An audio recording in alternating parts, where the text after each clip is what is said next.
Allah luar biasa. Kalau teman-teman aktif di Instagram itu bisa mengikuti akun IG yang namanya Gen Saladin. Nah, itu tuh merupakan akun atau sebuah platform yang didirikan oleh Kak Edgar Hamas. Nah, beliau akan menjadi pemateri kita pada malam hari ini.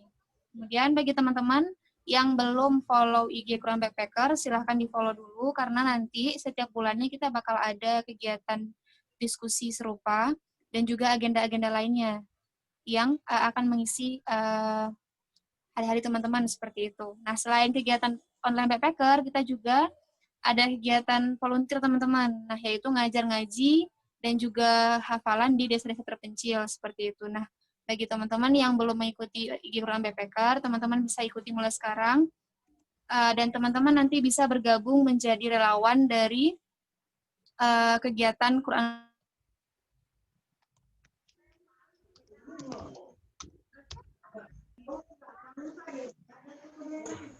Ya, sebelum kita mulai,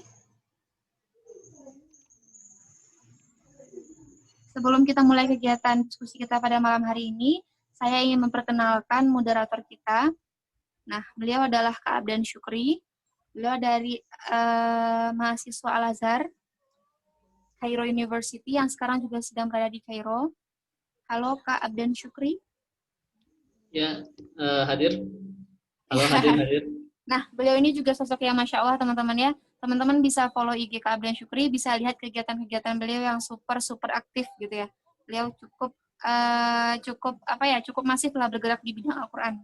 Sama dengan Kak Edgar Hamas. Nah, insya Allah malam ini Kak Abdan Syukri bakal memoderatori kegiatan kita.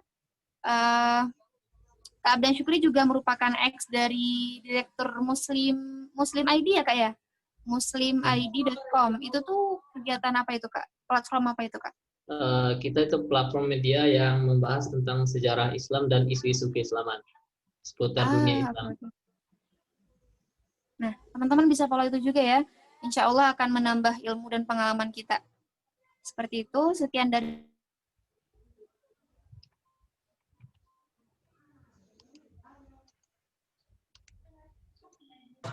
mohon maaf karena sinyal sepertinya jadi keluar masuk room. Itu saja dari saya selaku perwakilan dari tim Quran Backpacker. Waktu dan tempat kita persilahkan kepada Kak Abdan Syukri. Baik, Bismillahirrahmanirrahim. Assalamualaikum warahmatullahi wabarakatuh.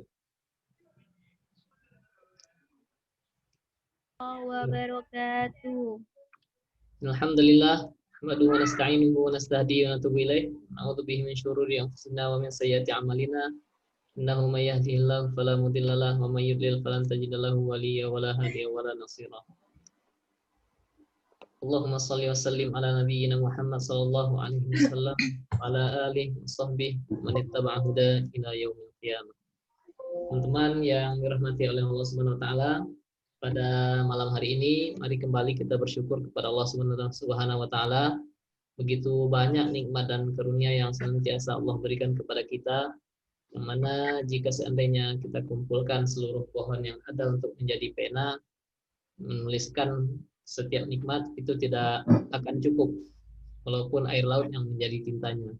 Jadi Allah tidak meminta apa-apa dari kita, cuma kita yang harus bersyukur atas nikmat yang senantiasa Allah berikan tersebut. Selawat beriringan salam semoga senantiasa tercurah kepada baginda Rasulullah Shallallahu Alaihi Wasallam. Beliau adalah teladan kita. Beliau adalah tokoh yang bisa menjadi panutan di segala lini kehidupan yang kita jalani, yang kehidupannya semuanya akhlaknya digambarkan dengan indah oleh Sayyidah Aisyah dalam suatu perkataan atau dalam suatu asar, kana khuluquhul Quran. Jadi Rasulullah itu seperti Quran yang berjalan. Nah, Allah Subhanahu wa taala begitu cinta kepada hamba-hambanya sehingga Allah turunkanlah sebuah petunjuk yang wasiat diamanahkan kepada manusia terbaik juga, begitu berupa Al-Quran yang Allah amanahkan kepada Rasulullah Muhammad SAW untuk disampaikan risalahnya, untuk didakwahkan nilai-nilainya ke seluruh penjuru bumi, agar kita bisa mentadaburinya dan merenungkannya, sehingga ia juga menjadi ruh dari amalan-amalan kita di dunia. Pada malam hari ini bersama kita semua ada Ustadz Edgar Hamas. Beliau merupakan seorang, bisa dikatakan ya, seorang pemuda, tapi sudah menjadi ayah dari seorang putra. Beliau adalah mahasiswa Universitas Islam Madinah, pernah 1 tahun kuliah di Universitas Al-Azhar juga, tapi saat ini sedang merampungkan studi di Universitas Madinah. Nah, beliau juga merupakan seorang founder dari akun Gen Saladin, platform media yang membahas tentang sejarah Islam yang banyak terlupa. Sehingga moto kita di Gen Saladin, mendownload ulang dan menginstal kembali sejarah kita. Nah, yang menarik pada pembahasan kita kali ini, kenapa kita hadirkan Mas Edgar, dan apa kaitan Mas Edgar dengan Quran Backpacker gitu ya, dengan kajian-kajian Quran yang biasanya diadakan oleh Quran Backpacker, yaitu lebih dari sepertiga isi Al-Quran itu berisi tentang kisah-kisah. Kalau sahabat-sahabat semua mencermati ayat demi ayat, surat demi surat yang ada di dalam Al-Quran itu, rata-rata terdapat kisah lagi. Ada kisah yang paling awal adalah kisah Nabi Adam, setelah itu ada kisah Bani Israel, kisah Nabi Musa, kisah Nabi Daud, Nabi Sulaiman, dan semuanya.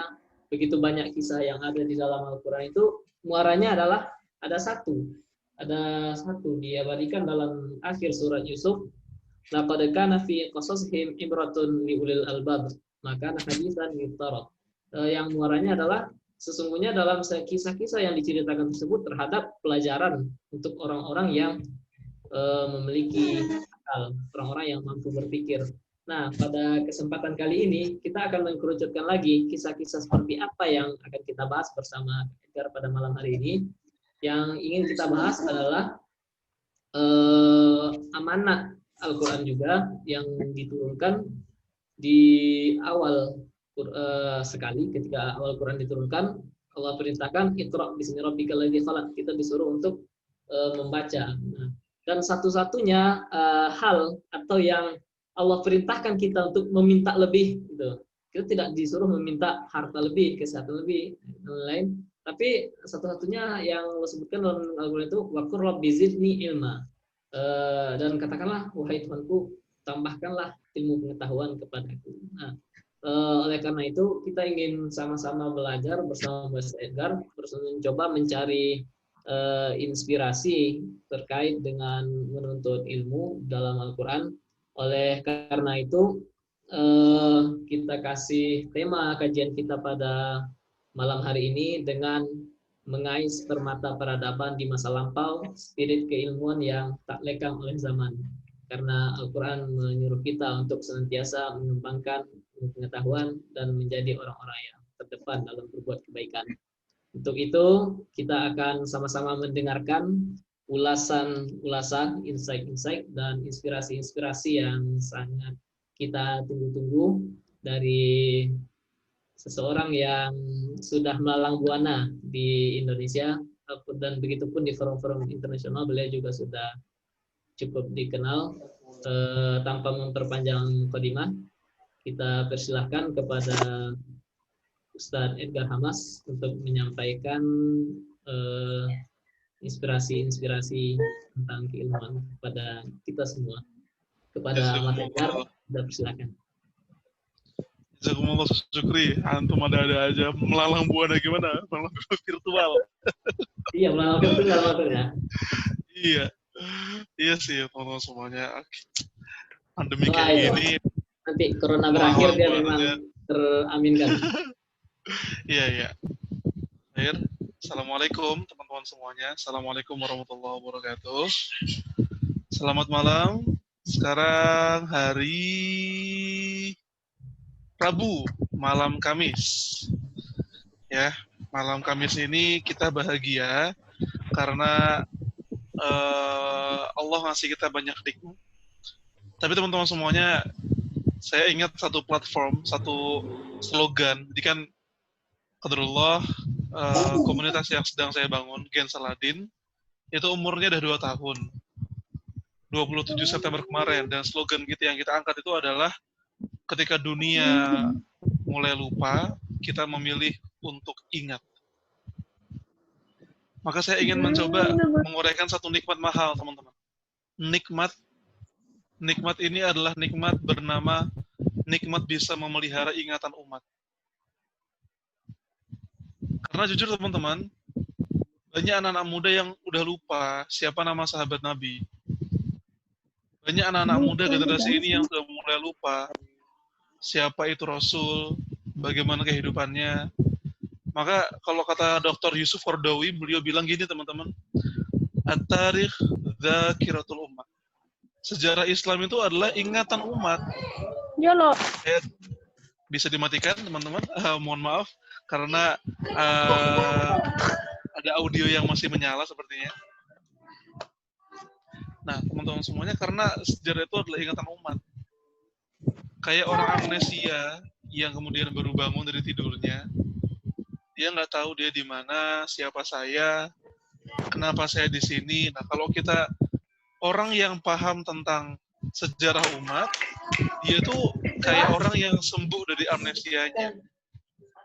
Itu ya teman-teman, itu penting buat kita ketahui. Maka kita akan membahas tentang satu nikmat itu. Nikmat itu bernama perjalanan keilmuan umat Islam sejak dulu sampai dengan hari ini. Kenapa dulu hebat, kenapa sekarang hancur? Kenapa dulu mantap, kenapa sekarang kok runtuh?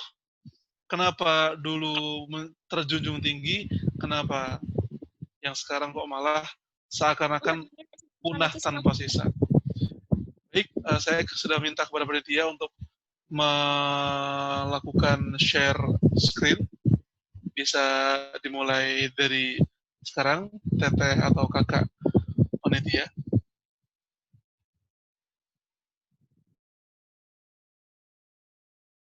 Panitia, teman-teman semuanya, sembari menunggu teman-teman panitia, di sini rekan semuanya ada berapa orang? Ada 52 orang. Testing dulu aja nih. Ayat pertama yang secara jumhur ulama turun pertama itu surat apa teman-teman? Iqra. Silakan yang mau jawab. Ayat pertama soal Ya. Iqra bismi rabbikal ladzi khalaq. Bacalah dengan nama Allah yang menciptakan, dengan nama Tuhanmu yang menciptakan. Itu adalah ayat pertama. Ayat pertama, bayangin loh. Jadi kalau misalkan Al-Quran itu adalah ibarat surat cinta, maka kalimat pertama yang Allah katakan untuk membuka surat cintanya kepada umat manusia adalah bacalah. Orang kalau paham itu, selesai, dia nggak butuh motivasi lain teman-teman buat ngebaca buku. Karena ayat itu kalau dia pahami dan jiwai dengan baik, dia nggak butuh ikut seminar, bagaimana caranya biar semangat baca buku, bagaimana caranya biar semangat belajar. Enggak, dia nggak butuh. Dia nggak butuh seminar-seminar itu, karena cukup dengan ayat itu, dia udah sadar bahwa cara Allah mencintai kita, Allah memilih kata pertama itu bacalah. Maka bayangin kalau ada doi yang suka sama kamu dan dia mengucapkan kata pertama dalam surat cintanya padamu adalah yuk baca buku. Pasti apapun kamu bakal lakuin buat baca buku, karena doi yang bilang, ini doi ya. Atau siapapun, ya mungkin gak relate sama teman-teman karena sebagian besar gak pacaran. Kalau saya pacaran, habis nikah. Jadi pacarnya habis nikah.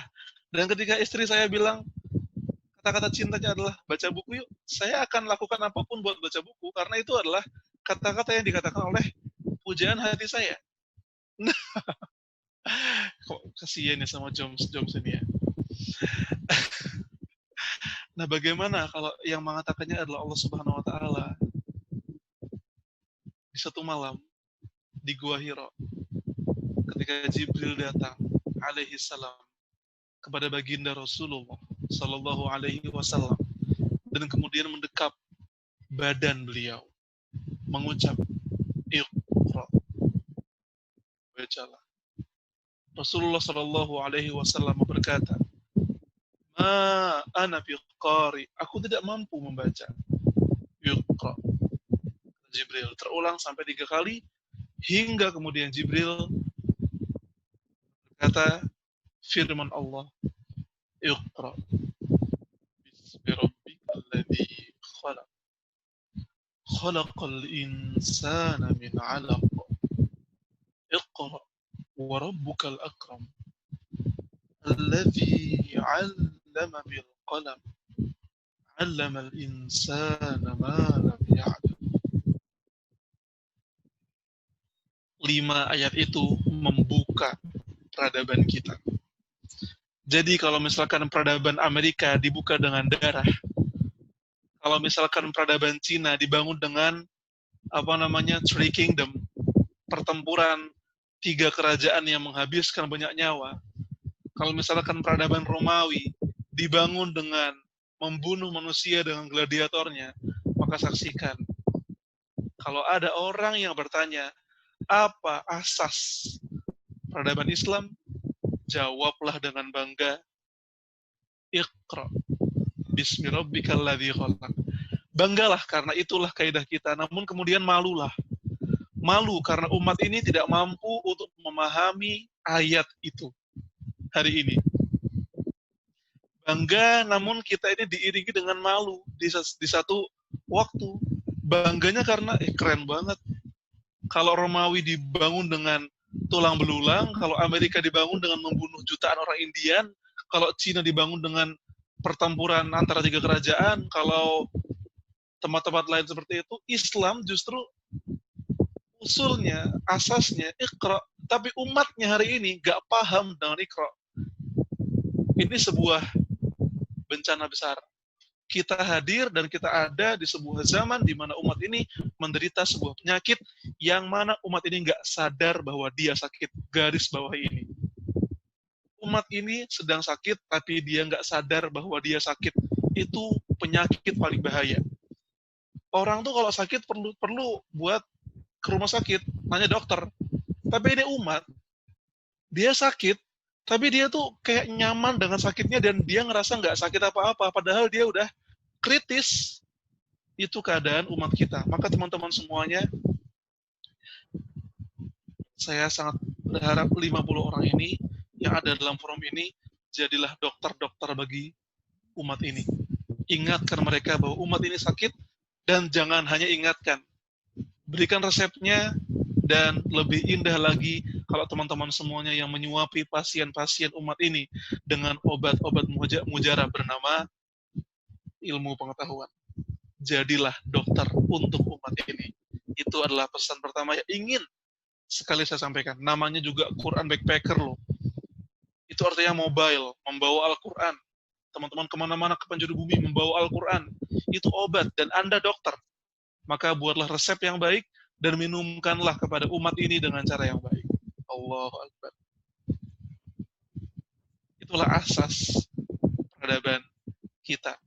Sebelum kita bicara tentang astronomi, tentang filsafat, tentang aljabar, tentang tadi lihat teman-teman itu patung siapa yang lagi kayak orang terbang? Ada yang tahu?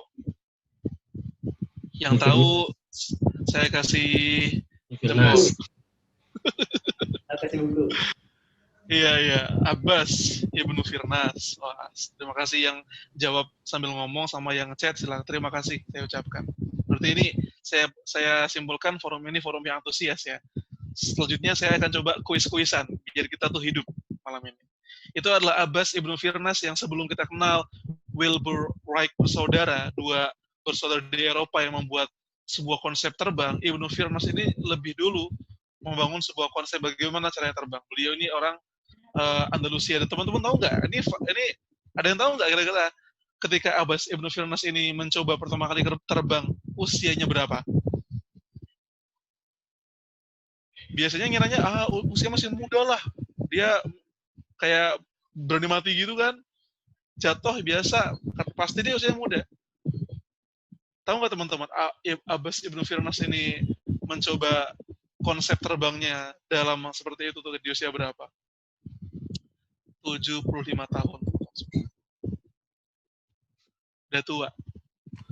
Tapi teman-teman semuanya, dalam agama Islam, tua dan muda itu ditentukan oleh kita sendiri.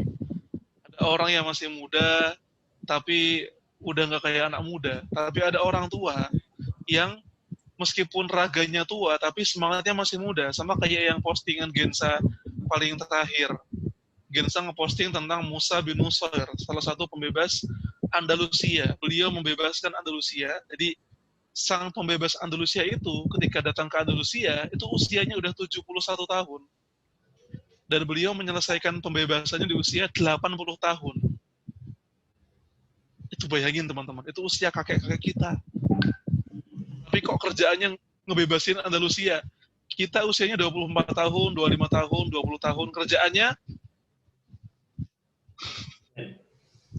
mengupdate Instagram, mengupdate Twitter, membebaskan diri kita dari kudet. Iya, next dulu deh. Next slide. Kakak, panitia. Umat Islam, sebenarnya dunia ini teman-teman, kalau pengen tahu ya, Bang, sejarah itu tuh apa sebenarnya? Dan apa sih formula buat bangkit itu? Unsur-unsur yang membangun dunia ini, teman-teman, ada 3. Itu bukan air, tanah, api, dan udara. Itu avatar. Ya. Tapi 3 ya. Dia unsur waktu, unsur ruang, dan unsur manusia. Waktu, ruang, manusia. Ini yang membangun peradaban, teman-teman. 3 hal ini. Ada manusia, tapi nggak ada tanahnya. Surga kali ya. Tuh, Nabi Adam ketika di surga, berarti belum ada tanah. Dan nggak ada waktu, karena di surga abadi. Makanya di surga itu ya nggak masuk klasifikasi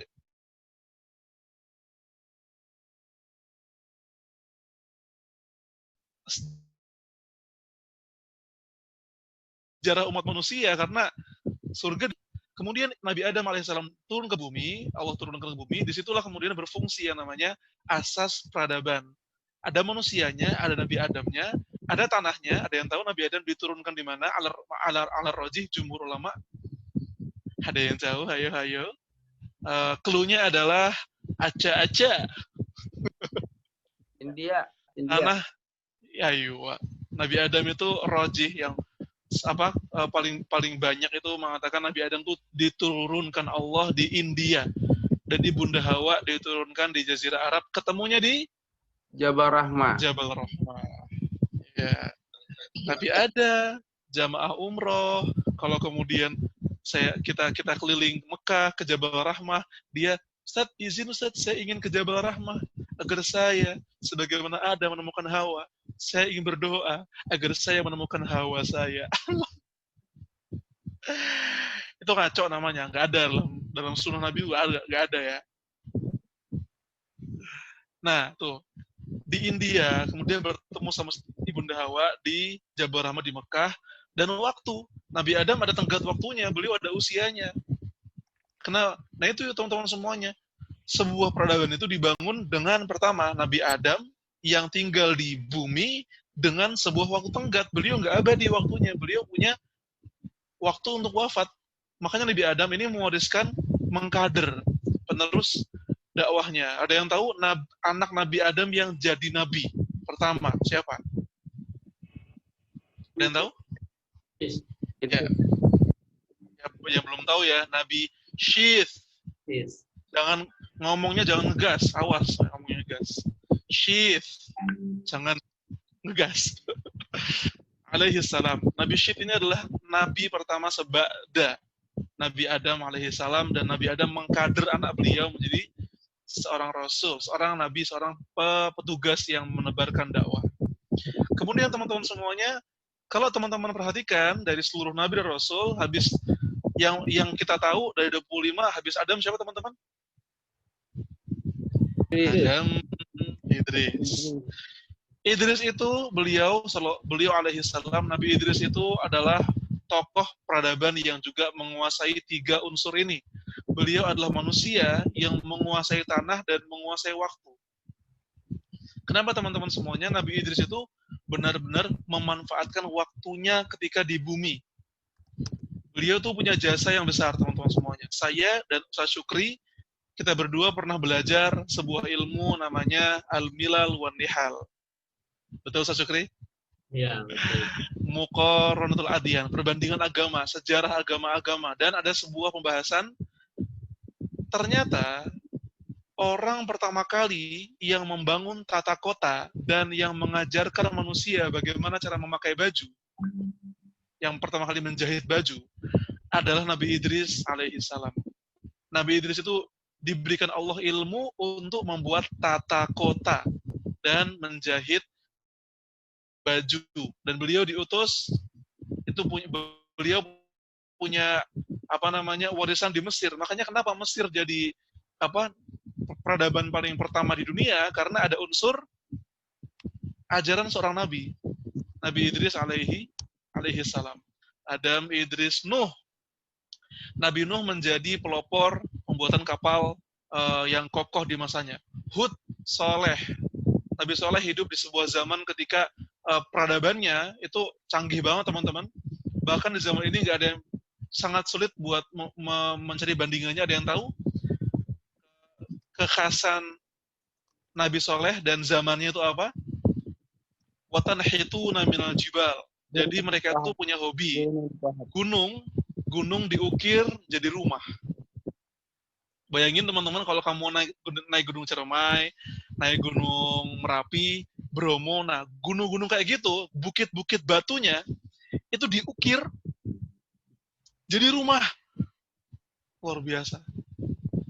Ya salah satu yang paling mendekati ya, teman-teman bisa lihat di Google, Petra di Yordania. Bagaimana sebuah bukit diukir menjadi sebuah rumah, itu canggih sekali. Watanhituna minal jibal buyutan, dan mereka mengukir gunung menjadi rumah. Jadi kalau teman-teman ini ngerasa peradaban maju cuma zaman kita doang, wallahu a'lam bishawab, kita nggak ada yang tahu. Jangan-jangan di zaman dulu juga udah maju peradabannya teman-teman. Tapi karena mereka ini menyekutukan Allah, maka Allah hancurkan mereka sampai Allah pun bilang dalam Al-Quran berkali-kali, sampai gak ada sisanya, seakan-akan di tanah itu tidak pernah ada peradaban sebelumnya. Jadi seakan-akan kita mengira, kita nih yang paling maju, ada mobil, ada baterai, ada apa. Dulu, sampai zaman sekarang orang nggak bisa membuat taman gantung, Babilonia. Sampai sekarang orang nggak bisa membuat sebuah monumen yang bertahan sampai 7.000 tahun lamanya, piramid. Apalagi di Indonesia, buat jembatan Januari, Februari udah, bukan Februari, buat 1 Januari, 3 Januari sudah hancur. Hebat ke Indonesia, mantap ya, percepatan namanya itu. Piramida teman-teman, piramida. Itu, kalau pengen ngukur waktunya, usianya, saya kasih sebuah visual yang lebih gampang. Umur piramida itu 3.000 tahun lebih tua dibanding Nabi Musa alaihissalam. Jadi sebelum Nabi Musa diutus, 3.000 tahun sebelum Nabi Musa, piramida sudah ada. Tapi teman-teman semuanya, kenapa saya bicara kayak gini teman-teman? Kenapa? Karena kemudian banyak manusia yang kemudian malah merusak tanah. Banyak manusia yang tidak menghargai waktu. Peradaban yang hebat adalah manusianya memuliakan waktunya, menghargai waktu, menciptakan manfaat sebesar-besarnya, dan manusianya memakmurkan buminya. Itu peradaban yang keren, yang hebat. Umat manusia, dari zaman manusia pertama sampai sekarang, itu orang kalau tanpa nabi, kalau risalah terputus, nabi wafat, itu umat manusia itu kembali kepada kehancuran, teman-teman. Jadi jangan kira jarak antara Nabi Adam habis Adam langsung Nuh ya, langsung Idris. Enggak, teman-teman. Jarak Nabi Adam ke Nabi Idris saja itu sekitar 1000 tahun. Dari Nabi Idris ke Nuh ratusan tahun. Saya pengen nanya, jarak Nabi Isa ke Nabi Muhammad, ada yang tahu berapa tahun? Jangan kira pendek-pendek ya, teman-teman. Jangan Satu Kri yang jawab, tahu soalnya. Wah, ada yang jawab ini kayak tadi yang Satu Kri bilang Ustaz Aristoteles bukan sih? Iya, 671 tuh kepanjangan ada sih. 620 ya sekitar itu. Jadi Rasulullah Shallallahu Alaihi Wasallam tuh lahirnya 571 setelah Nabi Isa. Ya, sekitar 6 abad lamanya, 600 tahun. Dan teman-teman bayangin, jarak antara Nabi Isa diangkat ke langit sampai Rasul itu banyak banget kehancuran dan kehancuran. Next, kita bakal lihat apa yang terjadi ketika dunia itu tanpa Nabi.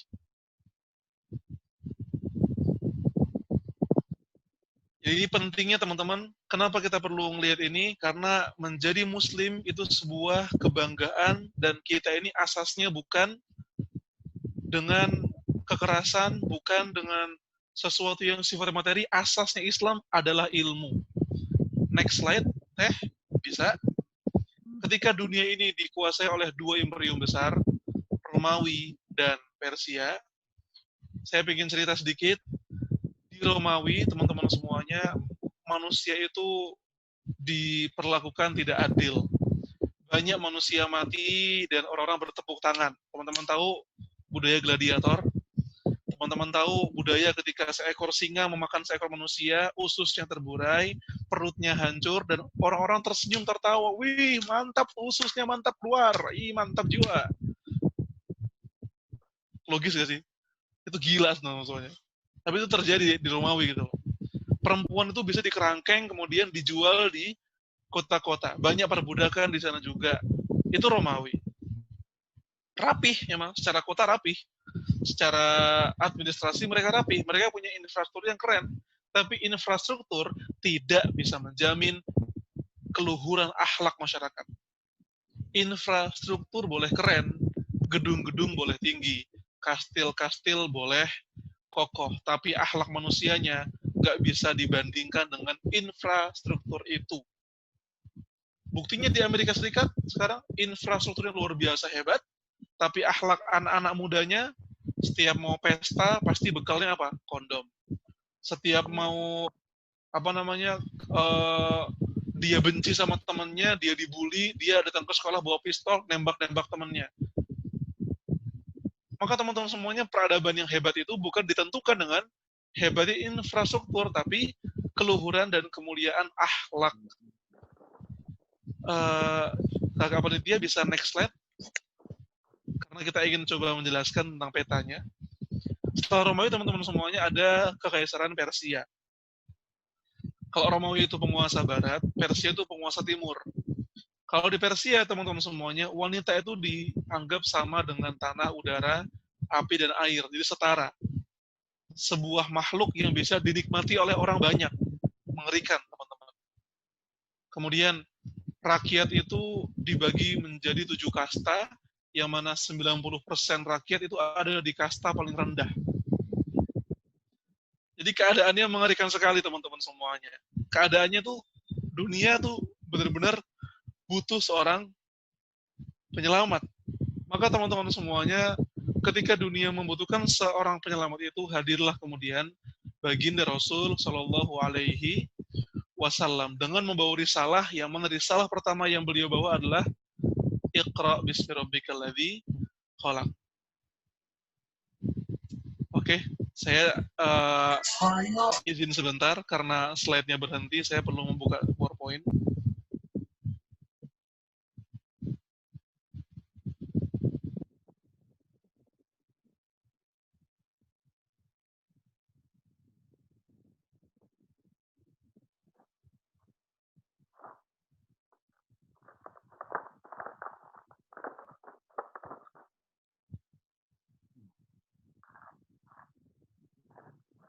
Ya teman-teman.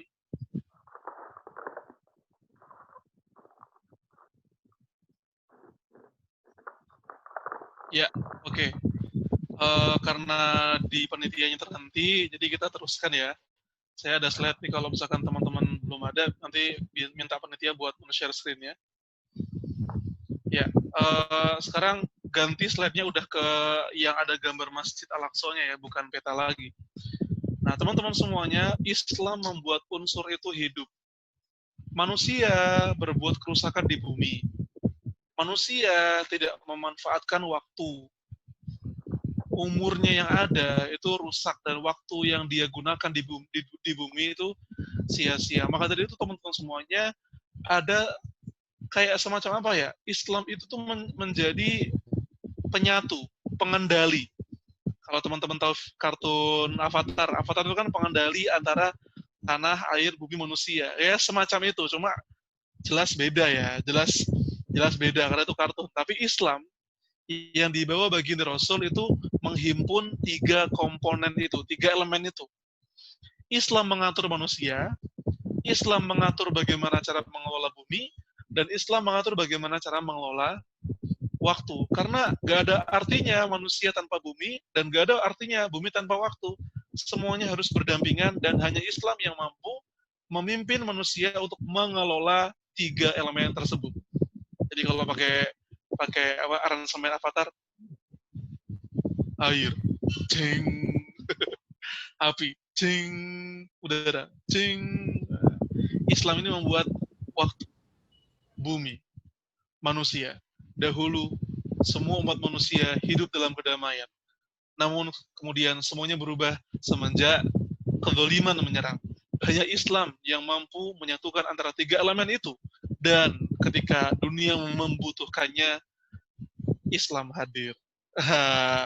Hampir sama nggak kayak openingnya Avatar? Hampir sama ya. Nah teman-teman semuanya, ilmu, peradaban ilmu itu muncul next slide ya. Ini mohon maaf teman-teman, saya pakai slide yang di saya ya, karena saya nggak bisa share screen, karena saya pakai HP ya. Nanti bisa teman-teman atau pendia Quran Backpacker bisa men-share ke teman-teman saja. Saya ingin nanya teman-teman, kenapa yang dipilih itu kok Jazirah Arab? Kenapa bukan tempat lain? Ada yang tahu jawabannya kenapa? Kalau teman-teman sekarang masih lihat screen yang lama, screen yang peta, teman-teman lihat Jazirah Arab itu ada di tengah-tengah Persian Empire dan Eastern Roman Empire. Dia ada di tengah-tengah 2 imperium besar itu. Namun kenapa Persia tidak menyentuh Jazirah Arab dan Romawi tidak menyentuh Jazirah Arab? Karena Allah sengaja menjaga Jazirah ini supaya bersih, selamat dari kekacauan Persia, selamat dari kekacauan Romawi. Allah memilih Jazirah Arab sebagai sebuah tempat turunnya risalah akhir zaman, risalah akhir yang dibawa oleh Rasul terakhir dengan menggunakan bahasa Arab. Rasulullah Muhammad Sallallahu Alaihi Wasallam. Itu adalah salah satu hikmah kenapa Allah memilih Jazirah Arab. Justru karena dia itu pasir semua, jadi Romawi, Persia itu nggak terlalu berminat dengan Jazirah Arab karena isinya kalau nggak batu ya pasir gitu, nggak ada sungainya, nggak ada peradabannya. Kemudian di Arab itu tanahnya tandus, susah buat dibangun sebuah kota atau peradaban. Itu justru teman-teman adalah cara Allah buat menjaga Jazirah Arab. Tapi yang kedua, meskipun tidak punya apa-apa dan hanya padang pasir tandus, Jazirah Arab itu ada di tengah-tengah dunia. Pas banget ada di tengah-tengah dunia. Makanya Islam ini gampang menyebar ke Eropa, Afrika, Asia. Karena letak geografis Jazirah Arab itu letak yang sangat pas untuk menebarkan dan menjadi sentral penyebaran Islam. Nah, next slide teman-teman semuanya, Islam itu bukan ritual semata. Kalau ada yang menganggap bahwa Islam itu hanya sholat saja, kalau Islam itu hanya kemudian ruku saja, zakat saja, enggak. Islam itu adalah satu peradaban ilmu yang ketika dia menebarkan dakwahnya ke seluruh dunia, Islam tidak hanya mengajarkan tentang ritual-ritual saja. para sahabat radhiyallahu anhum itu datang contohnya ke Afrika, ke Spanyol, ke Paris, ke Persia, ke India, itu mengorbankan jiwanya, raganya, dan hartanya. Bangunan pertama yang dibangun oleh para pembebas, para sahabat ketika mereka membebaskan sebuah kota, bukanlah bank, bukanlah tempat pengumpul harta, bukanlah kantor polisi, bukanlah markas tentara, bukan. Bangunan pertama yang dibangun oleh generasi sahabat ketika mereka semuanya datang ke sebuah tempat untuk dibebaskan adalah masjid. Bukan buat maksa orang untuk masuk Islam, bukan. Tapi masjid ini multifungsi. Pada dasarnya, masjid itu multifungsi.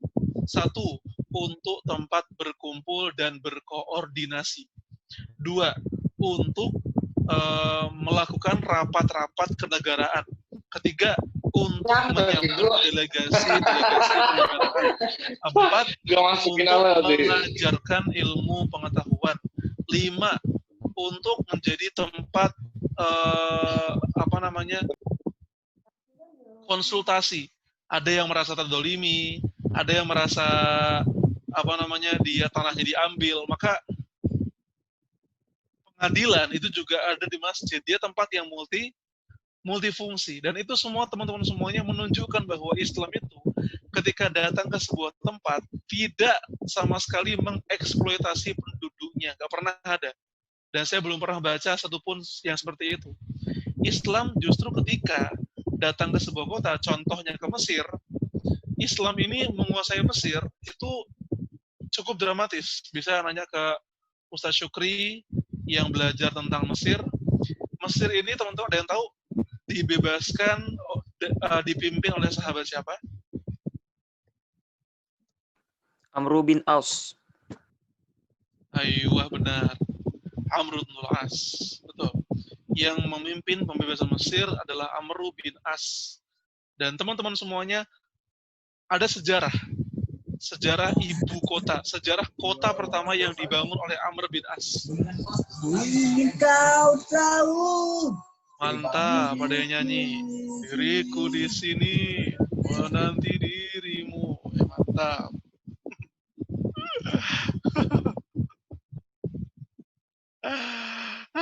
Iklan. Oke.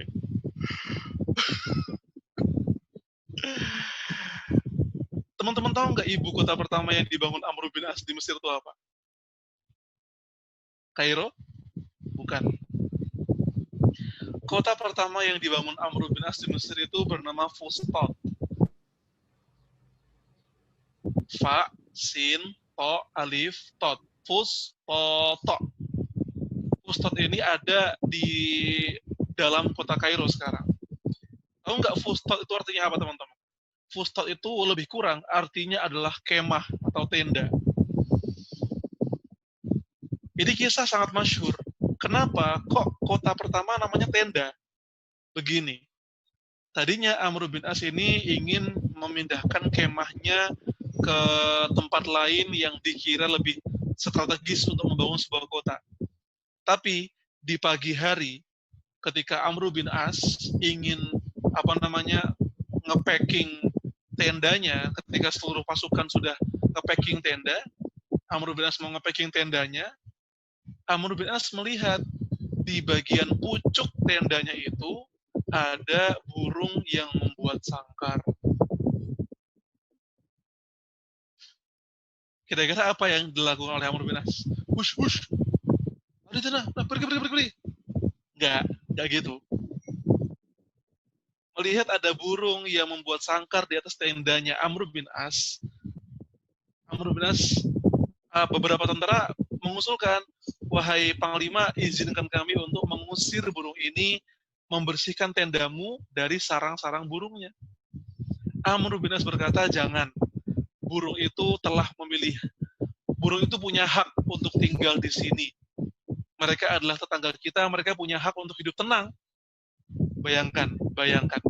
Karena burung itu bersangkar di atas tendanya Amr bin As berkata, ya, di sini saja kita membangun ibu kota kita. Karena apa teman-teman? Karena tidak mau menggolimi seekor burung.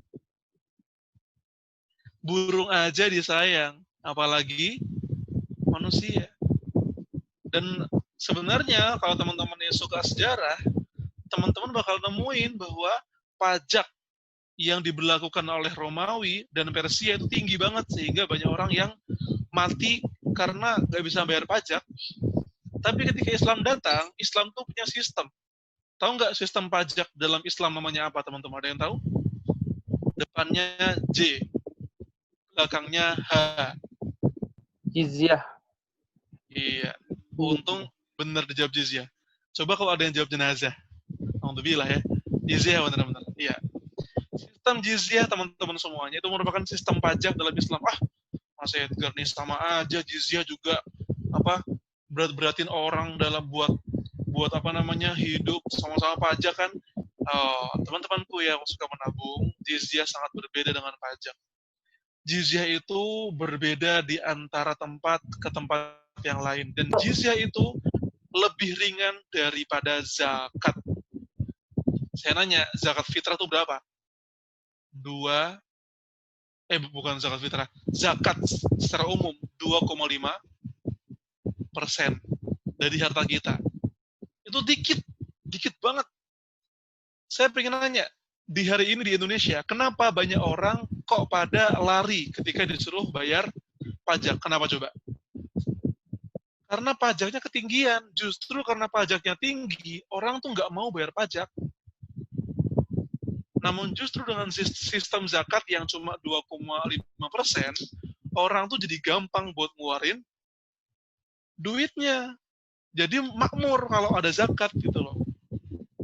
Nah, jizyah itu lebih ringan dari zakat. Bahkan dalam pengaplikasiannya, kalau zakat itu adalah syariat, dia nggak boleh dihapus. Zakat nggak boleh dihapus, nggak boleh. Jizyah boleh nggak dihapus dari suatu negara? Boleh. Boleh. Jadi tergantung penguasanya. Saya mau ngapus jizyah nih, ya silahkan. Seneng banget tuh orang non-muslim hidup. Karena orang muslimnya bayar zakat, orang non-muslimnya bayar jizyah. Dan ketika penguasa bilang, saya hapus jizyah, mereka nggak bayar jizyah. Jadi enak sekali teman-teman. Makanya teman-teman, di Spanyol contohnya, ada yang tahu jumlah pasukan muslimin ketika membebaskan Spanyol ada berapa orang? Spanyol tuh besar ya teman-teman, luas dia, punya perbukitannya yang luar biasa, punya lembahnya yang hebat dan luas. Namun kaum muslimin membebaskan Spanyol hanya dengan 12.000 pasukan. Tapi fakta uniknya adalah dengan 12.000 pasukan ini, kota-kota Spanyol kalau bahasa orang Jawanya, sangat mudah untuk kemudian menyambut umat Islam di sana. Gak ada perlawanan berarti, bahkan banyak yang menyambut dengan tangan terbuka, banyak yang menyambut dengan kehangatan, teman-teman semuanya. Oke ya, ini slide-nya udah mulai jalan nih ya. Kembali ke slide yang ada gambar orang-orang lagi bawa buku. Kak. Ya, benar. Slide yang ada orang-orang bawa buku, lucu kok. Saya lucu yang mendefinisikannya. Nah, itu teman-teman. Bahkan ada satu kota yang hanya dibebaskan oleh 70 orang. Dan ketika mereka masuk ke sebuah kota, mereka malah disambut, diajak makan. Itu gimana? Masya Allah. Kenapa? Karena orang Spanyol tuh jenuh dengan pajak yang tinggi. Dan ketika Islam datang, Islam membawa sebuah kesejukan buat mereka. Next. Karena bisa pakai next lagi nih. Apakah bisa next? Kalau enggak, ya saya lagi yang lanjut deh. Teman-teman semuanya, next slide kita adalah saya ingin mengisahkan kenapa kok peradaban Islam ini istimewa dibanding peradaban yang lain. Ketika ada yang nanya, Islam sama aja, sama-sama bangun gedung, sama-sama bangun infrastruktur, sama-sama punya mata uang, beda teman-teman, beda banget. Ya kan, dari asalnya aja, dari fundamentalnya aja beda. Oke, alhamdulillah. Ini Allah memberkahi sinyal kakak admin yang jadi operator ya. Keistimewaan peradaban Islam. 2, teman-teman bisa dicatat baik-baik. Yang pertama, komitmen pada prinsip al-haq dan pembelaannya, serta menghindari kebatilan dan menjauhinya. Kalau dalam peradaban lain, kebenaran itu ditentukan oleh penguasa. Jadi kalau raja bilang, zina itu keren, ya orang bakal zina deh. Kalau penguasa bilang, minum kopi itu haram, ya minum kopi haram. Dan terjadi teman-teman, di Eropa, di abad pertengahan. Di Eropa, di abad pertengahan, Paus ya, penguasa Vatikan, itu pernah memberikan fatwa haram minum kopi. Kenapa? Jangan minum kopi karena kopi adalah minumannya orang infidel, orang muslim, orang kafir. Maksudnya orang muslim ya. Karena kopi itu kan dari peradaban Islam teman-teman semuanya. Kopi itu dari peradaban Islam. Pernah juga ada fatwa, mandi itu haram bagi penguasa di Spanyol. Jadi banyak penguasa Spanyol dan Perancis di abad pertengahan yang tidak pernah mandi. Bayangin. Jadi yang namanya kebenaran dan kebatilan di peradaban lain itu ditentukan oleh penguasa atau yang memegang kebijakan. Beda sama peradaban Islam. Yang namanya al-haq itu yang menentukan ya siapa teman-teman? Siapa? Allah lewat Al-Quran dan hadis dan ijma dan qiyas. Bahwa yang batil itu tetap batil, yang menentukan siapa? Allah. Hari ini teman-teman semuanya, kenapa LGBT kok legal? Kenapa? Ya karena yang menentukan kebijakan dunia manusia.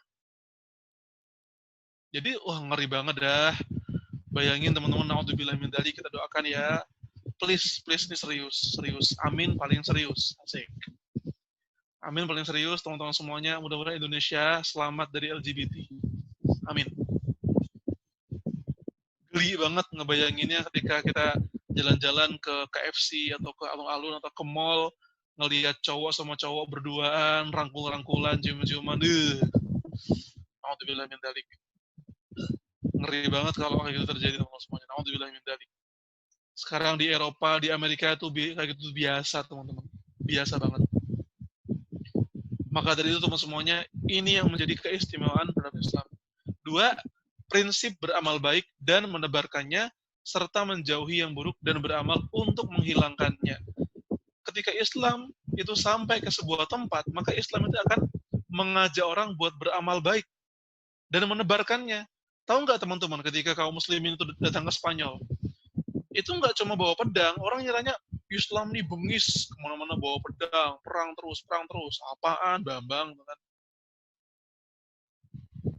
Saya pengen nanya, teman-teman tahu buah zaitun? Minyak zaitun, tahu? Tahu. Minyak zaitun terbesar itu produksinya ya, teman-teman, kira-kira di mana, teman-teman? Spanyol. Hah? Spanyol. Ada yang jawab sih, Mas Syukri. Nah, kalau kita ya, persepsi awalnya zaitun pasti ya Arab. Tunisia, Palestina, Syam, Arab Saudi, Yordan. Ternyata penghasil zaitun terbesar itu Spanyol. Nah, Mas Edgar lah, terus hubungannya apa sama yang tadi Mas Edgar bilang? Hubungannya adalah ketika kaum muslimin datang ke Andalusia, yang mereka bawa adalah peradaban. Mereka membawa benih-benih buah-buahan yang sebelumnya tidak pernah ada di Spanyol. Zaitun, mereka membawa jeruk, mereka membawa buah-buahan yang dari Afrika Utara sehingga di Spanyol bisa tumbuh dengan subur. Bahkan sistem irigasi dan sistem pertanian di Spanyol itu rusak parah. Hingga kemudian orang-orang Islam datang ke sana memperbaiki sistem pertanian orang Spanyol. Kemudian, ketika Eropa kemudian sedang gelap gulita dalam Dark Age, zaman kegelapan, itu timpang banget sama kondisi Andalusia gitu loh.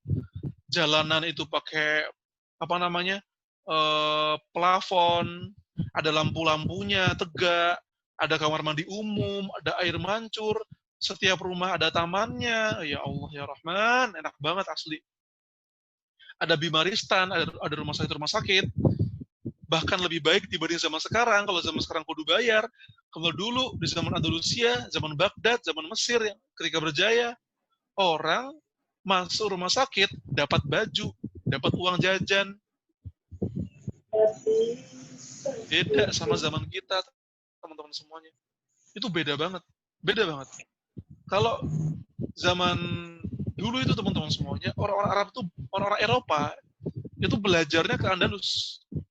Ketika mereka pulang, simbol mereka ini terbukti kecerdasannya itu adalah dengan mereka ini pandai ngomong bahasa Arab. Jadi kalau ada orang Eropa pulang ke Inggris, pulang ke Jerman, kok bisa ngomong bahasa Arab? Wih, ini nih, sarjana Andalusia nih. Beda sama kita. Ngelihat mau di Ayunda lagi nyerocos di Instagram, wih nih, sarjana Inggris nih, mantap nih, lagi nyerocos di Instagram live. Ini mantap nih. Ya, kekaguman kita kan karena pada Oxford, Harvard, Ohio, Wisconsin, Seattle, dan kawan-kawannya. Kalau dulu kebanggaan dunia tuh pada Baghdad, pada Kairo, pada Andalusia, Toledo, Cordoba, Sevilla. Next. Ini kalau next itu adalah peta Spanyol di masanya. Ketika kita, teman-teman semuanya, memimpin Andalusia selama, ada yang tahu teman-teman, kita umat Islam memimpin Andalusia berapa tahun? Sekitar 700 tahun. Ayo, boleh tahu yang menjawab siapa? Mas siapa ini? Raffi, Kak. Oh, Masya Allah, barakallahu fiik. Ya. Jadi umat Islam ini datang tahun, ya kalau mau nyatet, kalau mau mengingat, umat Islam datang pertama kali ke Spanyol itu tahun 711. Dan karir peradaban Islam berakhir pada 1492. Betul kata Mas Raffi? Sekitar 700 tahun, hampir 800 tahun lamanya. Sebagaimana juga 800 tahunan. Tapi teman-teman, ada nggak sih sebuah tanda-tanya, Mas Edgar, Islam 8 abad di Spanyol, kok sekarang kayak kagak ada efeknya ya? Kayak Islam mana ya? Islam 8 abad di India, kok kagak ada efeknya ya? Kok yang Islam malah dizalimi ya? Itu teman-teman semuanya danger buat kita. Danger. Itu sebuah hikmah dari sejarah. Sama kalau kita ini bilang, Indonesia di masa-masa ke depan juga tetap banyak kok Islamnya, hati-hati. Karena yang Islam bertahan 8 abad kayak Spanyol aja bisa habis. Apalagi yang belum 8 abad kayak di Indonesia. Makanya teman-teman semuanya, jadilah dokter untuk umat ini, supaya umat ini tuh paham penyakitnya apa dan obatnya apa. Please. Mudah-mudahan orang-orang yang ada di sini jadi dokternya. Next slide, asas pembangun peradaban Islam itu ada 4 teman-teman semuanya. Next slide, bisa. Yang pertama teman-teman semuanya adalah motivasi yang besar untuk belajar dan mengajar. Itulah kenapa saya bilang di awal,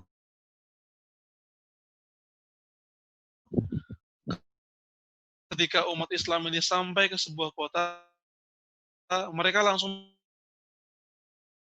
membangun, belajar, konsultasi, mengadu, penyambutan utusan kenegaraan. Semangatnya itu semangat belajar. Bahkan teman-teman semuanya dalam kisah Perang Badar, tawanan Perang Badar yang ditawan oleh kaum muslimin itu boleh bebas dengan syarat mengajarkan baca tulis kepada kaum Ansor dan kaum Muhajirin yang belum bisa baca tulis. Luar biasanya. Itu benar-benar salah satu bukti yang konkret banget. Rasul tuh membebaskan tawanan kafir Quraisy dengan syarat mengajarkan baca tulis kepada kaum muslimin yang belum bisa baca tulis. Yang kedua, memudahkan akses menuju ilmu. madrasah dibangun di mana-mana. Bahkan dalam masa kejayaannya, ini ya mungkin banyak yang udah tahu ya, universitas pertama di dunia itu bukan Oxford atau Bologna atau apa mana. Universitas pertama itu adalah Universitas Zaituna. Kemudian Universitas Al-Azhar, Islam semua. Baru Eropa niruin. Karena madrasah itu dibangun di mana-mana, teman-teman. Awalnya gimana awalnya? Bikin masjid. Ya kan? Lama-lama yang datang buat kajian makin banyak. Masjidnya makin nggak kuat. Akhirnya dibangun madrasah. Nyaris hampir semua di masa, tapi kemudian membludak, akhirnya di sekitar masjid pasti dibangun madrasah. Ustaz Syukri pasti paham. Karena di Al-Azhar sendiri seperti itu. Al-Azhar itu masjid, kemudian karena makin banyak yang belajar, membludak, dibangunlah kemudian madrasah-madrasah di samping-samping Al-Azhar. Di Kairo, Kentara. Nanti kalau teman-teman semua main ke Kairo, bakal ditunjukin masjidnya di tengah-tengah, madrasahnya di samping-sampingnya. Itu kayak gitu tuh. Di mana-mana. Yang ketiga, penghormatan kepada ilmu dan ulama. Guru dihormati.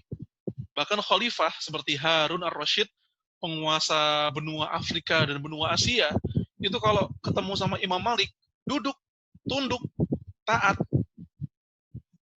Gak kayak sekarang, ulama dipersekusi, ulama dikriminalisasi, ya kan? Kalau dulu, beneran ulama dihormati. Bahkan khalifah ya, penguasa, saya bilang penguasa Afrika dan Asia, literally. Penguasa dua benua, tunduk dan taat dan patuh, dan mau duduk di bawah sang ulama. Yang keempat, memerangi taklid buta. Semuanya harus ala basiratin, dengan ilmu, bukan karena saya dengar dari Google ini kayak gini, saya dengar dari ini kayak gini. Semuanya harus ada istihadnya, ada pondasinya, ada ilmunya. Jangan katanya begini, katanya begitu. Kalau asal jangan usul, kalau usul jangan asal.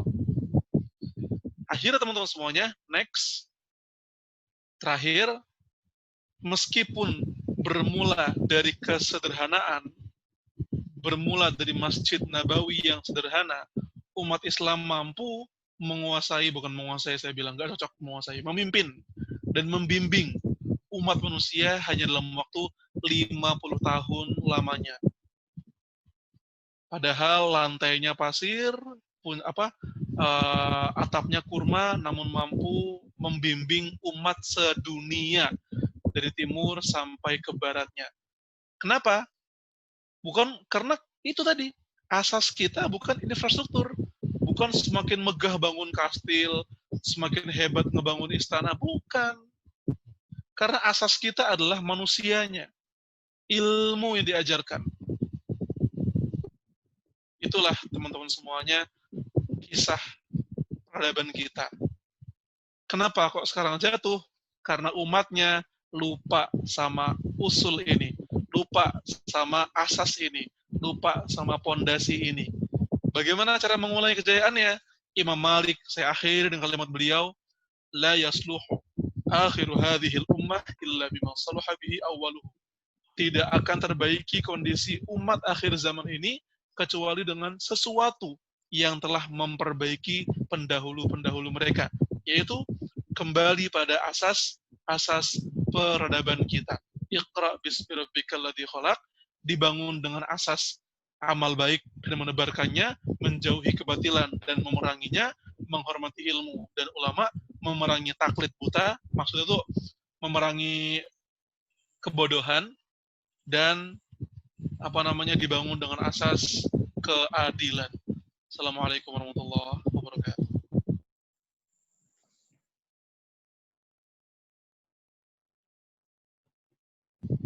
Saya kembalikan kepada Ustadz Abdan Syukri.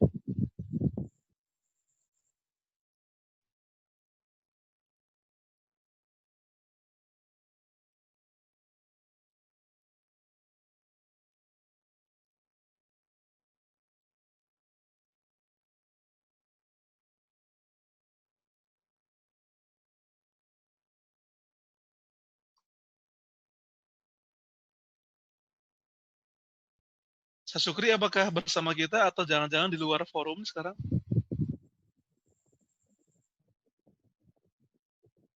Sepertinya Ustaz Syukrinya sedang sholat asar. Ya, baik teman-teman semuanya, sembari menunggu, kira-kira begitu ya teman-teman semuanya apa yang bisa disampaikan. Terima kasih atas iklan-iklannya yang membuat saya jadi nostalgia dengan lagunya Ungu. Ya. Nama Mas Edgar. Oke. Ahlan Ustaz.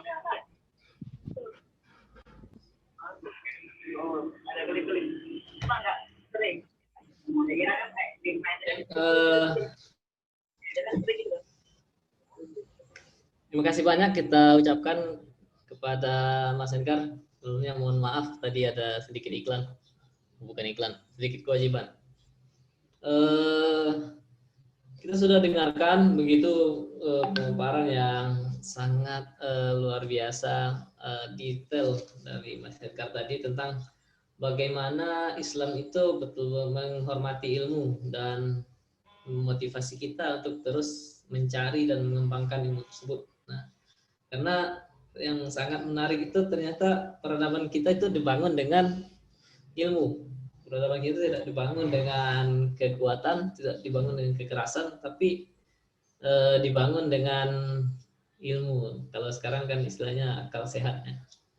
Nah, teman-teman, jika ada yang ingin bertanya atau mungkin ada dari materi tadi yang menarik bagi teman-teman ingin tahu lebih lanjut juga disilahkan. Karena dari tadi banyak itu insight-insight yang disampaikan oleh Mas Edgar. Nanti di akhir acara akan kita simpulkan dan kita sampaikan beberapa. Tapi sebelum itu kami silakan dulu kepada teman-teman yang mau bertanya. Karena kesempatan untuk bertanya langsung ke beliau ini langka. Kalau seandainya di postingan-postingan Gen Saladin nanti akan berebut dengan komentar-komentar lain yang bisa ribuan. Tapi sekarang teman-teman bisa bertanya secara langsung terkait dengan bagaimana umat Islam ini menjaga atau mewariskan keilmuannya dari masa ke masa. Silakan teman-teman jika ada yang mau bertanya. Ada raise hand dari kepada saudara Ahmad Amri Zumarok A'la. Kami persilakan untuk mengaktifkan mic dan bertanya. Baik, terima kasih kepada moderator. Kami ingin bertanya Ustadz Edgar. Tema kita malam ini kan mengenai tentang mengais peradaban di masa lampau. Nah, tadi juga disebutkan seperti Abbas Ibnu Firnas, kemudian banyak tokoh-tokoh ilmuwan muslim seperti Al-Khwarizmi, Jabar Ibnu Hayyan, dan lain sebagainya. Sebenarnya pertanyaannya untuk mengkontekstualisasikan tema pada malam ini, apakah yang sebenarnya menjadi faktor kemunduran terbesar bagi umat Islam dari segala aspek kehidupan? Tadi disebutkan sudah faktor internal. Nah, apakah sekarang yang saat ini banyak sekularisasi ilmu pengetahuan menjadi variabel juga yang sangat signifikan dalam kemunduran Islam? Kami mohon penjelasannya dari faktor eksternal, Ustaz. Terima kasih. Ya, sama-sama Mas Ahmad Amri, betul. Mas Edgar, kita mau langsung dijawab atau dihimpun pertanyaannya dulu nih? Kalau ini biasanya langsung jawab sih, Ustaz. Boleh juga biar lebih segar. Iya. Biar relate langsung teman-teman ya. Betul, terima kasih kepada Mas penanya tadi, Mas Amri ya. Rekan semuanya betul, yang namanya faktor itu kan selalu ada dua. Ada faktor internal, ada eksternal. Meskipun yang benar-benar menentukan itu adalah faktor internal, teman-teman semuanya. Jadi kalau ada sebuah kalimat dari Syekh Muhammad Ghazali, umat kita ini mundur bukan karena Yahudi menjadi singa, tapi karena kita yang mengkambingkan diri. Ini kalimat cukup berat, tapi mudah-mudahan bisa dipahami teman-teman. Kita ini mundur bukan karena musuh yang jadi singa, tapi kita yang memilih menjadi domba. Jadi sebenarnya nggak ada musuh yang terlalu kuat untuk kita hadapi gitu loh. Umat ini tuh adalah umat yang kuat. Semua musuh, bahkan dalam Al-Quran Allah berfirman, la antum asyaddu rahbatan fi sudurihim minallah. Mereka itu, para musuh-musuh Islam itu lebih takut kepada kita dibanding kepada Allah. Kemudian ada lagi sebuah ayat, tahsabuhum jami'an wa qulubuhum syatta. Kamu mengira musuh-musuh Islam itu bersatu, padahal mereka berpecah belah. Jadi masalahnya itu bukan di musuh, di kita, itu unsur internalnya. Tapi kalau kita tentu dalam dasar-dasar ilmiah pasti ada unsur eksternal, pasti ada. Dan unsur-unsur eksternal itu sangat kentara dengan satu, ghazwul fikri, dan dua, imperialisme. Dua hal ini. Yang satu, ghazwul fikri, perang pemikiran, menyerang akal-akal pikiran umat Islam dengan menebarkan filsafat yang salah, menebarkan perpecahan di antara umat Islam. Orang Turki dibuat benci ke orang Arab dibuat benci ke orang Turki. Ini akhir Utsmani kayak gitu. Teman-teman tahu Utsmani yang kaya raya dan megah itu, umurnya 6 abad, itu runtuh karena orang Yahudi berhasil mengadu domba antara bangsa Turki dan bangsa Arab. Sampai sekarang pun masih ada efek-efeknya.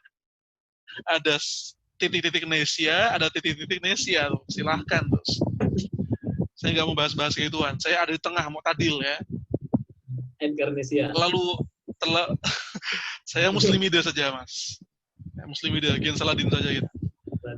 Jadi kita nggak ilaha ula, wala ilaha ula. Kita tuh adil dalam melihat. Itu efek dari ghazwul fikri, perang pemikiran. Umat Islam di dan begini, penelitian yang saya dapatkan dari dosen saya di Al-Azhar, saya pernah dengar sebuah penelitian beliau, korelasi antara kejatuhan kaum muslimin beriringan dengan menyebarnya bid'ah. Bid'ah itu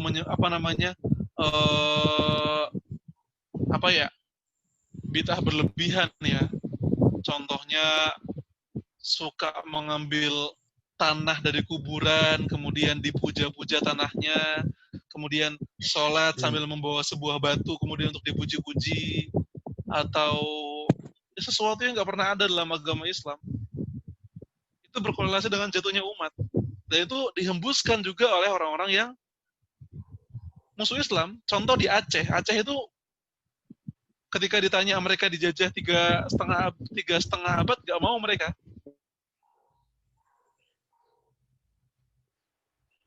Itu baru jatuh, benar-benar jatuh ya ketika Indonesia menjelang merdeka. Kenapa Aceh kok bisa jatuh?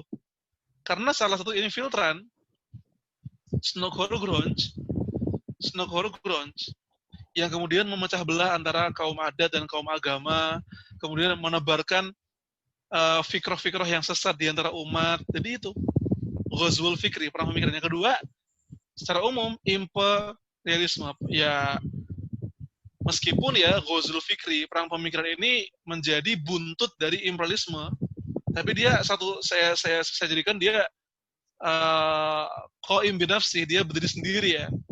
Syai'un akhar, sesuatu yang lain. Nah, imperialisme itu menekan umat dan menyudutkan umat dari sisi militer, kedikdayaan ekonomi, sosial, jalur dagang, itu benar-benar diobrak-abrik sama penjajahan.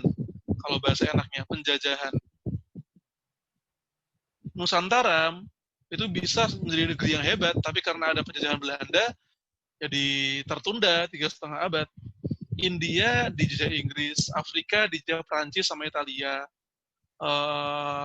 Arab dijajah Inggris sama Prancis, Palestina dijajah Israel. Jadi hampir semua negeri Islam itu pernah punya umur penjajahan.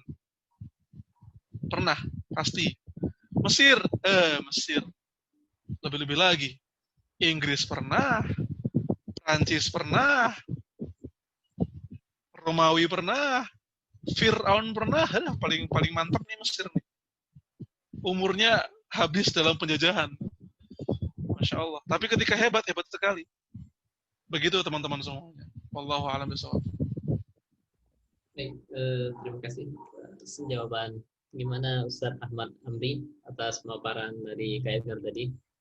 Jadi kalau sedang berdiskusi lanjut, kita silakan email langsung buat yang penelitian selanjutnya. Baik, selanjutnya tadi ada Kak Diaz Aditya, apakah masih tadi beliau resmen?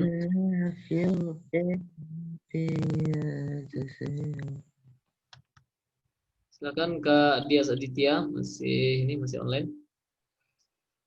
Assalamualaikum. Diaz Ataya. Waalaikumsalam warahmatullahi. Mangga Mas Dias. Barakallah Ustaz.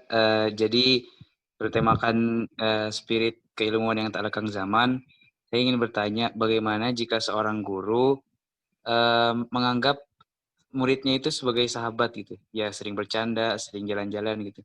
Sebenarnya dari guru lain pun kita juga belajar untuk tawadhu dan memuliakan guru gitu. Nah, mungkin bagaimana saran untuk sikap saya kepada guru saya yang ibaratnya selalu lah dengan murid-muridnya ini. Syukran. Masya Allah. Pertama, ini guru luar biasa. Tapi tetap murid perlu jaga aturan dengan guru. Meskipun sang guru friendly sekali, tetap harus memuliakan guru. Makanya saya pernah dinasehati oleh seorang bapak sepuh. Beliau bilang, sedekat-dekatnya guru sama murid, ini berlaku buat saya doang ya, jangan pernah main futsal sama murid. Karena kalau seorang guru main futsal sama murid, itu bisa menurunkan haibahnya Ustaz. Bisa menurunkan harga dirinya Ustaz. Itu kata bapak sepuh. Dan ini buat saya saja. Gak buat orang-orang teman-teman di sini. Ini buat saya saja. Oke. Tapi Mas Dias Ataya, kalau misalkan saya pengen nanya balik dan juga teman-teman semuanya. Rasulullah memanggil orang-orang yang ada di sekelilingnya, yaitu murid-muridku atau sahabat-sahabatku. Nah, itu dia. Rasul tuh guru, tapi beliau memanggil sahabat-sahabatnya sahabah. Justru malah sang guru yang tadi Mas Dia sebut, itu justru lebih dekat dengan apa yang diajarkan baginda Rasul. Karena memang yang namanya murabi, kan asal namanya murabi, mentor. Dia tuh bisa berfungsi sebagai guru di satu waktu, teman satu waktu, leader satu waktu, manajer satu waktu, penghukum satu waktu. Jadi namanya saya bilang bukan guru ya, dia mentor atau murabi atau pendidik. Pendidik itu bisa di mana-mana. Bisa jadi guru, jadi leader, teman, sahabat, teman main, teman jalan-jalan. Dan itu justru memang yang lebih dekat dengan apa yang diajarkan baginda Rasul SAW. Tapi meskipun nih sahabatnya dipanggil sahabat sama Rasul, kagak ada pernah sahabat yang ngocol sama Rasul. Tuh dia. Gak ada sahabat yang rasa, wih, gue dipanggil sahabat Rasul, berarti gue setara sama Rasul dong. Kagak. Ya kan? Sahabat tetap justru makin memuliakan Rasul SAW. Wallahu a'lam bishawab. Baik, terima kasih atas jawaban Edgar. Jadi ya gitu, sedekat-dekat kita dengan guru, tapi sebagai murid kita harus menjaga adab ya terhadap guru kita. Walaupun mungkin yang guru itu lebih di bawah kita secara umur, tapi secara keilmuan harus kita hormati. Nah ya ini mungkin yang ketiga dan yang terakhir, silakan kepada Kak Najwai Azka untuk menyampaikan pertanyaannya. Kami persilakan untuk menghidupkan mic-nya. Ya, terima kasih. Sudah masuk ya suaranya? Sudah Kak. Ya. Jazakallah pertama untuk penyampaiannya sangat mencerahkan, alhamdulillah. Saya mau tanya Ustadz, tadi kan ada penjelasan tentang bagaimana keemasan manusia ya, kaum muslimin di dalam peradaban Islam, itu juga ada kaitannya dengan dia sedang ada di dalam keemasan peradaban Islam atau institusi Islam yang mungkin kita kenal dengan institusi pemerintahan Islam khilafah ya. Bagaimana menurut pandangan Ustadz Edgar mengenai perjuangan menegakkan kembali peradaban Islam khilafah ini, karena sekarang juga sedang ramai ya terkait dengan ini. Terima kasih Ustadz.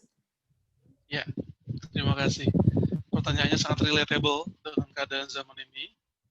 Pertama, kalau saya sendiri melihat bahwa yang diperbaiki bagi Rasul SAW terlebih dahulu itu bukan institusi, tapi al-fard, manusianya dulu. Makanya sebelum saya pengen nanya deh ke teman-teman, saya pengen testing juga. Dakwah Rasul di Mekah berapa tahun, teman-teman? A, 11 tahun, B, 12 tahun, C, 13 tahun. 13. Iya, mantap, Mas Rafdin ya. Iya, 13 tahun di Mekah, 10 tahun di Madinah. Saya nanya, pas di Mekah udah ada negara belum? Belum, Ustaz, belum. Belum.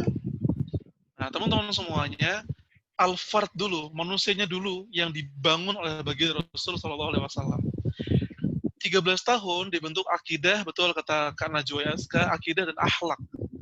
Hingga kemudian orang-orang yang ada dalam 13 tahun ini menjadi, kalau kita analogikan, menjadi pondasi dan tiang-tiang dasar membangun sebuah institusi negara di Madinah. Dan selama 10 tahun ya, manfaat, saya kira bicara manfaat dari adanya institusi bernama negara, dakwah Islam ini menyebar lebih luas. Jadi ketika ini hikmah dari dakwah Madinah, kalau dakwah di Mekah karena tidak ada institusi, jadinya dakwah tuh perlu sabar dan terus bersabar. Namun ketika di Madinah, ketika dia sudah mengkristal menjadi sebuah institusi, maka manfaatnya menjadi berlipat. Contoh konkretnya 13 tahun di Mekah yang masuk Islam kira-kira 70 sampai 80 orang. Tapi 10 tahun dakwah di Madinah yang masuk Islam berapa, teman-teman? Bisa dilihat dari Haji Wada berapa? 120.000 orang. Besar, sangat besar. 120.000 orang. Lebih. Itu artinya dakwah Islam makin hebat, makin kuat kalau ada sebuah institusi yang bisa melipat gandakan manfaatnya. Nah, masalahnya kemudian yang menjadi kholal atau karena isu-isu khilafah ini menyebar kemana-mana, penerimaannya dalam masyarakat itu masih naik turun, tumpang tindih. Ada masyarakat yang menganggap bahwa khilafah itu sesuatu yang pokoknya harus segera, harus cepat, harus sekarang juga, kalau enggak saya enggak mau mengakui Indonesia. Itu salah. Rasul enggak kayak gitu. Rasul enggak pengen buru-buru bikin negara. Ada juga yang memahaminya kemudian khilafah itu bagian yang sangat penting yang enggak akan bisa terpisahkan dari Islam. Enggak ada khilafah berarti enggak ada Islam. Lah berarti ketika nggak ada sebuah negara, Islam di periode Mekah berarti nggak kayak Islam dong. Karena 13 tahun di Mekah itu kan Rasul benar-benar dakwah sir dan berdakwah tanpa adanya institusi negara di sana, meskipun ada kepemimpinan, jelas. Ada struktur kepemimpinan, ada struktur dakwahnya, Rasul sebagai mentor utama, Abu Bakar sebagai agen dakwah kemana, Utsman sebagai agen dakwah ke saudagar, Umar ke agen dakwah ke para orang kuat. Ada strukturnya, tapi belum ada sebuah negara baru ada di Madinah. Dan kalau kita melihat sejarah Islam, ada negara Islam itu fungsinya, fungsi kekhalifahan. Saya kalau di Gensa kita menamanya, kalau nggak negara, kekhalifahan, karena itu dekat dengan kalau di KBBI pakainya kekhalifahan gitu. Khilafah kan bahasa Arab ya. Kita pakainya kekhalifahan atau negara. Negara itu fungsinya adalah melipat gandakan kebermanfaatan dakwah. Kalau misalkan kita dakwah secara ormas, ya paling polnya dakwahin ormas gitu. Dakwahin orang. Tapi kalau negara yang berdakwah, Saya pakai bahasa. Kalau negara yang berdakwah, yang nerima dakwahnya ya negara lain.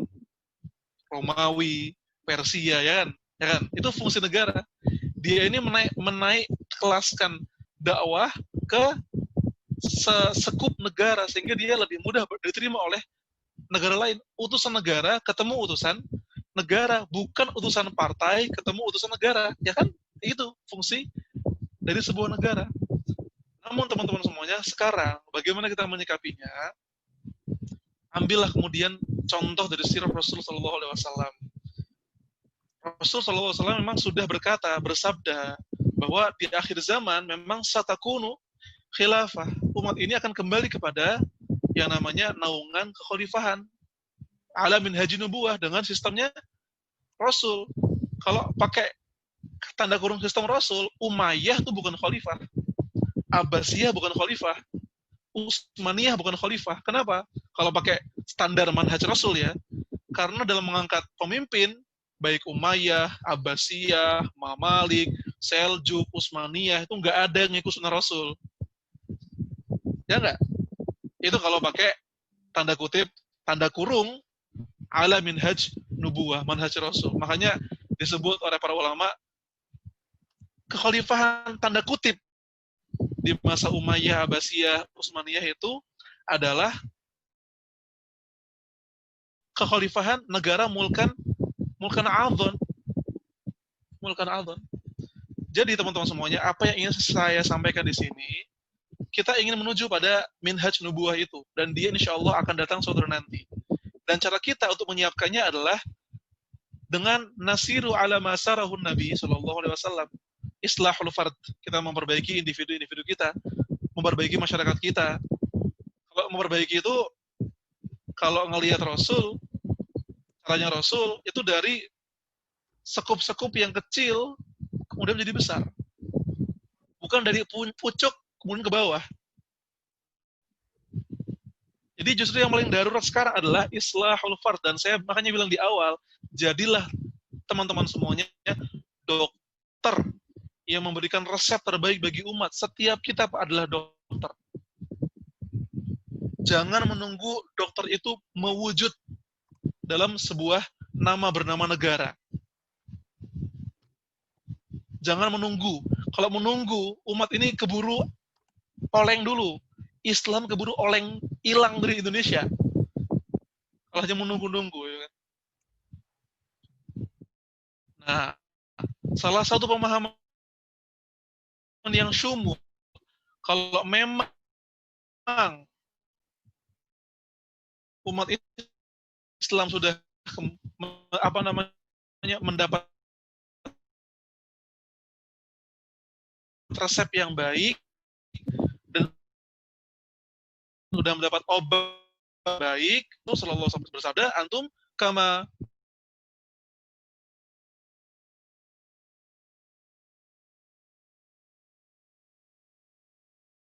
yu'una alaikum, kamu ini tergantung. Kalau memang sudah secara keadaan baik, kita sebagai dokter umat sudah memberikan resep terhadap saya dan apa yang saya, bahwa kenyataannya ada kok orang yang bisa tetap berdakwah. Umayyah Andalusia itu adalah salah satu menyatukan umat dalam amul jamaah dengan menyerap ijtihad. Saya memakai bahasa yang harus sopan ke beliau, karena beliau sahabat. Beliau berijtihad untuk menjaga stabilitas umat dengan cara mengangkat anaknya sebagai penerus kekhalifahan. Saya berhusnudzon itu ijtihad beliau supaya umat dalam keadaan stabil. Wallahu a'lam bissawab. Jadi hajat kita adalah perbaiki dulu umat ini, negara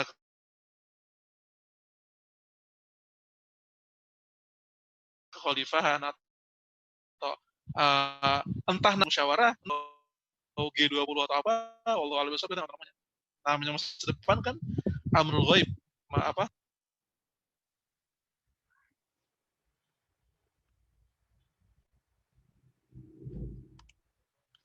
Baik, terima kasih Mas Hendra atas penjabaran yang membuat kita lebih. Terusnya Kak Syukri juga menambahkan, tapi rasa-rasanya nanti di majelis lain saja.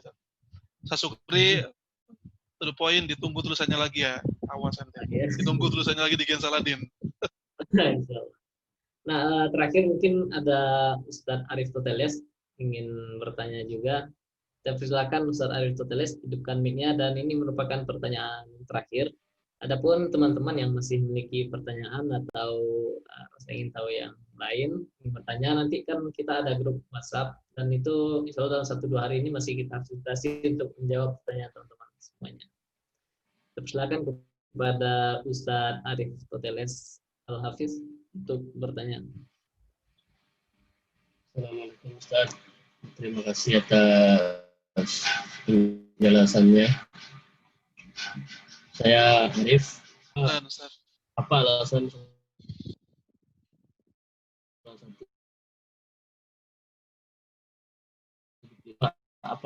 dipilihnya Arab sebagai tempat turunnya Islam? Padahal kita tahu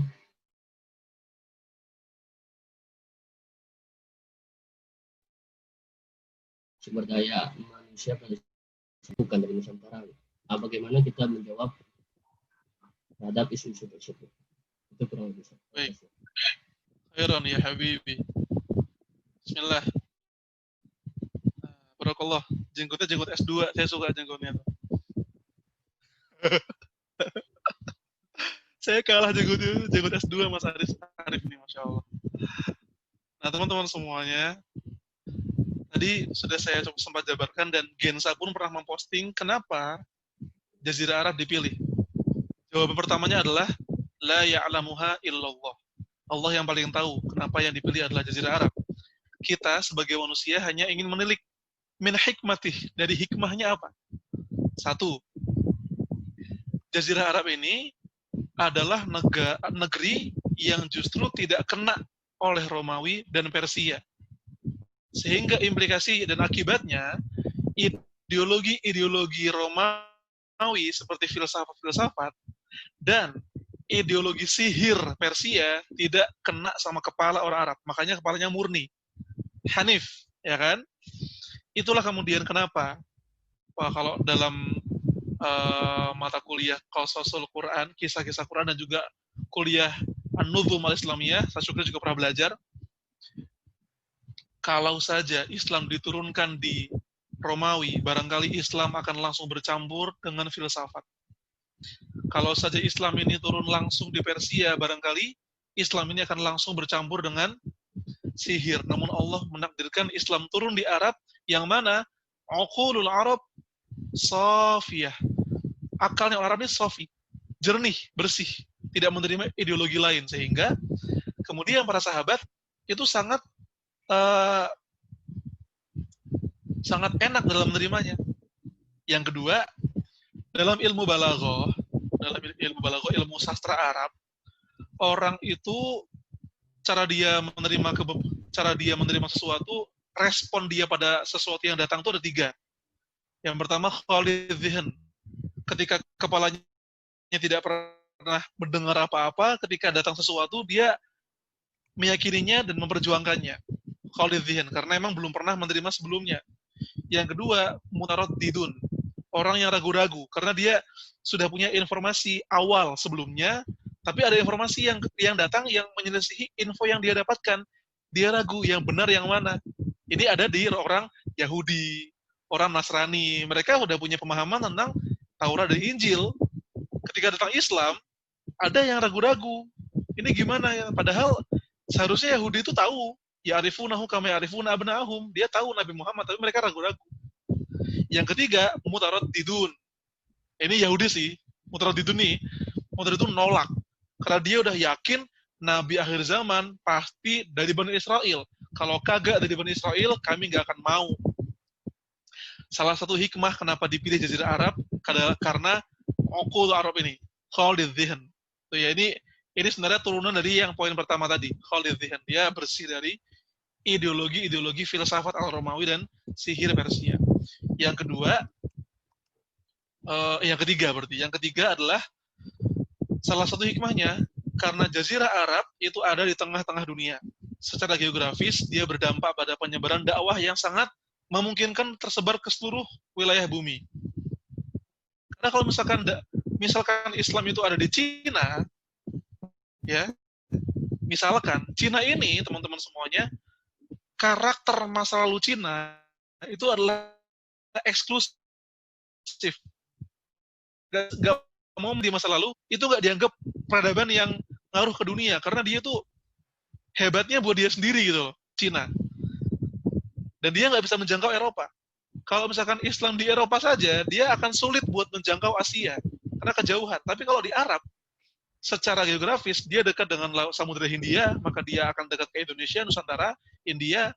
Dia dekat dengan Mediterania, dia punya akses ke Eropa berarti, ke Yunani, ke Afrika. Secara darat dia punya akses ke Syam, wilayah penting dunia saat itu. Secara darat ke timur, ke barat dia punya akses ke Mesir, peradaban penting saat itu, ke Persia, wah, secara geografis nggak ada yang nandingin. Itu ketiga. Yang keempat, ya, justru Allah ingin seakan-akan ketika Jazirah Arab yang dipilih menjadi tempatnya turunnya wahyu, seakan-akan Allah ingin memberikan sinyal kepada umat manusia bahwa peradaban besar bukan dibangun dengan infrastruktur, bukan dengan sungai-sungai yang luas. Allah mampu untuk menciptakan peradaban dari sesuatu yang tidak ada menjadi ada. Yuhyi wa yumit. Beliau kan qulillahumma malikal mulki tu'til mulka man tasya wa tanzi'ul mulka, mengasih kerajaan kepada Allah yang Allah mau dan mencabut dari yang Allah mau. Kalau Islam turun di Romawi, wajar Islam. Misalkan Islam wajar nyebar kemana-mana, lawang dia turun di Romawi. Islam wajar nih nyebar ke Persia, lawang dia peradaban hebat. Tapi kalau Islam di Arab, qulillahumma malikal mulki tu'til mulka man tasya. Ya Allah, jadi real sekali yang Allah berikan kepada kita. Allah itu memberikan kuasa bagi bangsa Arab. Seakan-akan tuh benar-benar turun dari langit, jebret gitu loh. Dari yang tidak ada menjadi ada. Makanya, kan spektakuler Ustadz Arif. Hanya dalam 23 tahun, itu mampu menjangkau Romawi dan Persia. 23 tahun. Allahu a'lam bishawab. Dan masih banyak lagi. Yang pertanyaan kedua, Mas Edgar, bagaimana sikap kita? Siap. Mohon maaf. Yang kedua, menyikapi Islam Nusantara. Sebenarnya sudah banyak sekali ya bantahan-bantahan dari para ulama kita juga tentang Islam Nusantara. Kita perlu tahu dulu definisi dari Islam Nusantara itu apa. Jadi pada hakikatnya Mas Arif dan teman-teman, kita ini perang definisi. Tergantung kita memakai definisi siapa.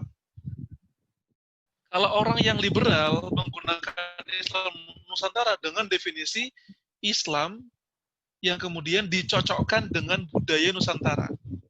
Itu versi orang liberal. Tapi kalau versi orang Nahdliyin yang atau siapapun yang meyakini itu dengan definisi yang benar, mereka akan mendefinisikan Islam yang kemudian masuk ke Indonesia dan dipeluk oleh orang Indonesia yang erat kaitannya dengan mazhab akidah Asy'ari dan mazhab fikih Syafi'i. Itu karakter, ya kan, orang Indonesia kan mazhab akidahnya kebanyakan Asy'ari, mazhab fikihnya Syafi'i. Itu Islam Nusantara bagi sebagian orang yang mendefinisikannya.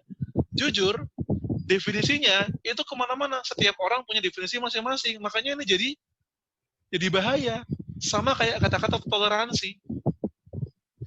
Islam menjunjung tinggi toleransi. Tapi kalau toleransi dipakai orang liberal, jadi bahaya kan? Tuh.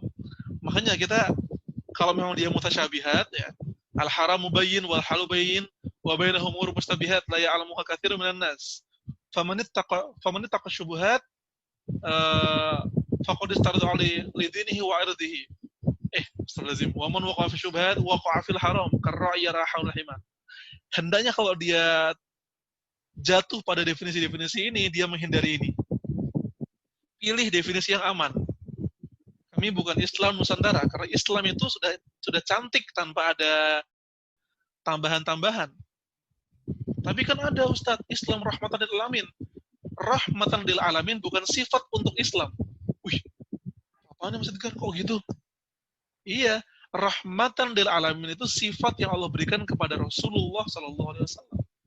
Wa ma arsalnaka illa rahmatan lil alamin. Itu sifat yang Allah berikan kepada Rasulullah.